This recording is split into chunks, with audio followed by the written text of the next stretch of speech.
কোরবানিতে এবার বড় চমক নওগাঁর রাজা বাদশা সম্পর্কে মামা ভাগ্নে এই ষাঁড় দুটির ওজন 50 মনেরও বেশি। একই ঘরে 2.5 বছর ধরে বড় হয়েছে। এখন গোয়ালে আর জায়গা হচ্ছে না, তাই বিক্রি করতেই হবে। গোয়ালের দরজা ছোট, তাই দেয়াল ভেঙে রাজা ও বাদশাকে বের করতে হবে। স্বাস্থ্য এবং স্বাদের মধ্যে চমৎকার একটা ব্যালেন্স করে পীর প্রিমিয়াম আয়োডাইজড লবণ। তারা সম্পর্কে মামা ভাগ্নে 2.5 বছর ধরে একই গোয়ালে বড় হচ্ছে। রাজার ওজন প্রায় 30 মণ আর প্রায় 23 মণ ওজন হয়েছে বাদশার। ফ্রিজিয়ান জাতের ষাঁড় দুটি প্রস্তুত করেছেন আত্রাই উপজেলার বেউলা গ্রামের জাহিদুল ইসলাম। প্রতিদিন প্রায় 15 কেজি শাহী খাবার খেয়ে বড় হয়েছে রাজা বাদশা। খাবারের তালিকায় আছে আপেল, আঙ্গুর, কলা।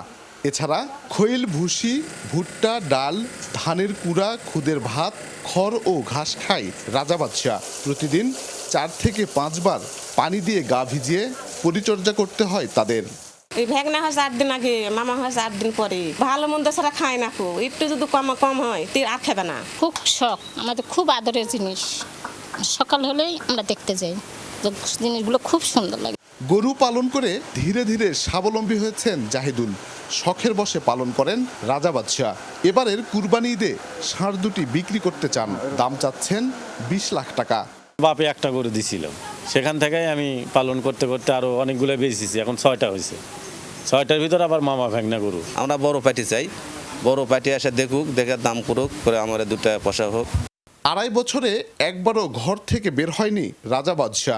শারীরিক গঠন ও ওজনের কারণে সেই ঘরে এখন আর জায়গা হচ্ছে না তাদের। দরজা দিয়েও বের করানো সম্ভব নয়, তাই দেয়াল ভেঙেই বের করতে হবে গরু দুটিকে। মামা ভাগনা গরু যাত্রার ব্যথ হয় না, যাত্রার কপালেও হয় না, কিন্তু আমার ভ্যাত কপালে। আমি একদিন হচ্ছে যে আমার ভ্যাতে একটা মামা ভাগনা গরু হলে আমি পালমু। এখন দেখতেছি এটাতে আর বাড়াবে না, বাধ্য হয়ে এখন এই গোটা ওয়ালটাই ভাঙ্গা বের করতে হবে। 2.5 বছরে রাজা বাদশাদের এই গোয়ালটা বড্ড ছোট হয়ে গেছে, তাই এবছরই তাদেরকে ছেড়ে দিতে চান। সেই ক্ষেত্রে ভালো দাম প্রত্যাশা করেন তারা। শফিক ছোটন, যমুনা নিউজ, নওগাঁ।